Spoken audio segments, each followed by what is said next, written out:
जय जगन्नाथ दर्शक बंधु आजिर भिडियो रे जानिबा परीक्षा सफलता प्राप्तिर किछि आध्यात्मिक उपाय। तो छात्र छात्री माने परीक्षा रे किपरि सफलता पाई परिवे चलंतु जानिबा। परीक्षा जेतिकी जेतिकी पाखे आसे साधारणतः विद्यार्थी सेतिकी चिंतित एवं भाराक्रांत हो जाती, किंतु विद्यार्थी कदापि चिंतित हेबा उचित नुहे। अपना परिश्रम एवं भगवान को ऊपर भरोसा रखी प्रसन्न मनरे परीक्षा पाई प्रस्तुत हेबा उचित। सफलता अवश्य मिलिबो एही दृढ़ विश्वास रखिबा उचित। तो चलंतु जानिबा छात्र छात्री माने केउं कथा गुडी को ध्यान देबा उचित। प्रथम जिनस होछि विद्यार्थी जीवन रे विद्यार्थी को अपना अध्ययन सहित नियमित जप तप ध्यान अभ्यास करबा उचित। परीक्षा दिन मानकरे दृढ़ आत्मविश्वासर सहित सतर्कता पूर्वक जप ध्यान करबा उचित। एहा द्वारा मन शांत होइथाय एवं स्मरण शक्ति वृद्धि होइथाय। परीक्षा दिन मानकरे चिंतित न होई प्रसन्नचित्त होई पढ़ंतु, कॉन्फिडेंट रे पढ़ंतु कि मो परीक्षा रे सबु लिखि पारिबी एवं मते सबु आसीबो। प्रतिदिन सूर्योदय समय रे खाली पेट रे 5 ରୁ 7ଟି तुलसी पत्र चबाई ता सहित 1 ग्लास पानी पीले स्मरण शक्ति बढ़ी थाए। सूर्यदेव को मंत्र सहित अर्घ्य प्रदान कले मध्य स्मरण शक्ति बढ़ी थाए।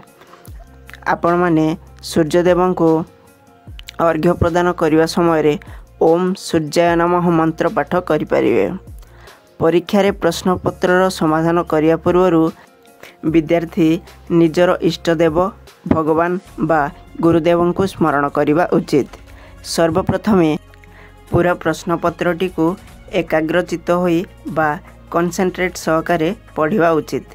सर्वप्रथमे सबुठारु सरल प्रश्नर उत्तर लिखिबा उचित, कारण जदि प्रथमे आपण जटिल प्रश्नपत्र को समाधान करिया पई चाहिबे हुए तो आपण सरल प्रश्नर उत्तर मध्य भूली जाई पारंती।